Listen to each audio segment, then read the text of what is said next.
Hoje eu respondo a pergunta do Alex. Olá, Gil. Olá, Padre Lico. Sua bênção. Tudo bem? Gostaria de fazer uma pergunta. Eu gostaria de saber se casamento de segunda união, ou pessoas que foram casadas e são separadas hoje, solteiras, né? Ou os homossexuais, eles podem participar da Sagrada Comunhão.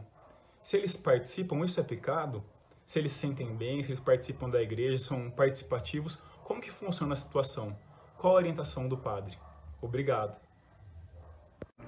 Oi Alex, Deus abençoe. Bem, o Gil também está mandando um oi aqui. Aliás, o Gil manda um oi para todo mundo que diz: oi Gil, bom dia Gil, boa tarde Gil. Então ele está retribuindo. Aqui ele está sem o microfone, então não dá para sair a voz dele. Ou dá, Gil? E foi? Saiu mais ou menos. Bom, o Alex faz uma pergunta bastante abrangente e bastante importante de nós pensarmos sobre a comunhão eucarística sacramental para as pessoas em segunda união ou que estão em outras uniões, as pessoas separadas que estão vivendo solteiras, escolheram viver assim, se eu entendi bem, e as pessoas homoafetivas. Então, antes de qualquer coisa, é importante pensar assim: as pessoas que estão vivendo situações difíceis e que as colocam privadas de algum sacramento, a igreja sofre com elas. No passado, já quando a igreja disse que, por exemplo, a segunda união é uma chaga na igreja, não era um sentido pejorativo, como algo ruim na vida da igreja, mas como uma ferida que faz com que o corpo místico inteiro, que é a igreja, sofra. Mas apesar desse sofrimento, a igreja tem que ver com objetividade a recepção dos sacramentos. Então pensemos assim: as pessoas que estão vivendo em segunda união, elas não estão habilitadas para receber o sacramento da Eucaristia. Elas precisam viver a comunhão espiritual. E, dependendo do caso, elas podem recorrer a um processo de nulidade matrimonial, repensar como estão vivendo, se é possível a recepção do sacramento. Pode ser que exista algum remédio para a dor dessas pessoas. Mas, enfim, segunda união, não estão habilitadas para a comunhão sacramental. As pessoas que se separaram e que estão vivendo sem nenhum relacionamento, não estão com outras pessoas, nem namorando, nem vivendo junto, essas pessoas podem comungar. Porque embora elas tenham se separado, elas estão vivendo santamente o estado em que elas se encontram. Sobre as pessoas homoafetivas, nós temos que pensar de duas maneiras. As que se reconhecem homoafetivas, mas vivem santamente, vivem a castidade, não têm nenhum relacionamento, elas podem comungar normalmente. As que estão vivendo um relacionamento homoafetivo, essas também estão privadas da comunhão. Você coloca uma questão também que é: mas e se a pessoa vive uma experiência com Deus, tem rezado, frequentado as missas? Esse é um convite, é para viver assim mesmo. Agora, quando você fala: olha, mas essas pessoas se sentem tranquilas na sua consciência para comungar. Aqui eu faço um alerta e uma chamada de atenção. Muitas vezes o fato de que alguém se sinta habilitado para viver algo não significa que ela esteja habilitado.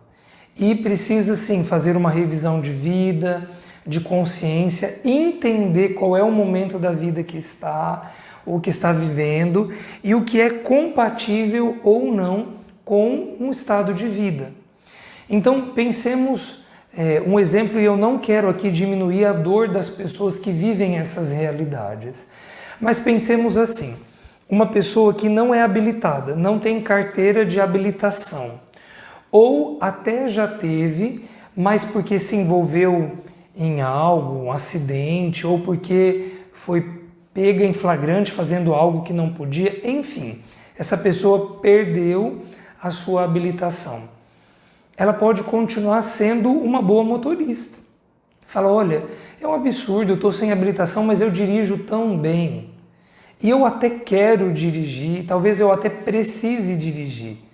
O fato é que naquele momento a pessoa não está habilitada para desempenhar aquela atividade, né?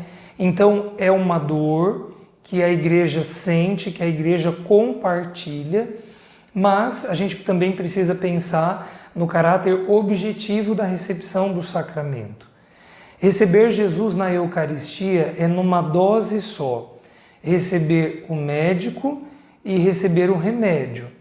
Mas dependendo do estado que nós nos encontramos e a vida que nós levamos, receber Jesus na Eucaristia pode ser a nossa condenação. Então precisamos compreender bem o momento da vida que cada pessoa está, a experiência que está vivendo e o que é possível dentro dessa experiência. Eu até peço desculpas por estender tanto, mas o Gil e eu recebemos nesse percurso desse retiro quaresmal também um áudio, uma pessoa que mandou um áudio, e a pergunta dessa pessoa vai basicamente numa linha muito parecida. Essa pessoa dizia assim, olha, sou casada somente no civil, estou casada há 13 anos, alguma idade mais ou menos próxima a isso, e eu quero saber se eu posso me confessar, porque eu me afastei da igreja, porque eu cheguei para me confessar uma vez, o padre perguntou se eu era casada, eu disse que só no civil, e ele disse que não podia me atender. Talvez esse padre tenha se equivocado na maneira como a abordou, porque qualquer pessoa em qualquer momento pode ser atendida, pode ser ouvida, pode ser direcionada. Talvez, talvez não, no caso dela, não podia ser atendida em confissão. E aqui o caso é o mesmo, né? As pessoas que estão em segunda união, as pessoas que não são casadas na igreja, as pessoas que vivem relacionamentos homoafetivos, elas estão não habilitadas para dois sacramentos que imprimem graça: o sacramento da confissão e o sacramento da Eucaristia. Mas é claro que uma pessoa que esteja em qualquer uma dessas circunstâncias e que queira um direcionamento do padre, que queira receber uma bênção, uma oração, abrir até expor algumas situações que viveram e que estão arrependidas e que gostariam de estar mais próximas de Deus, essas pessoas não só podem, como elas devem procurar o padre. Mas sim, dependendo do que estão vivendo, ficam não habilitadas para a recepção de alguns sacramentos.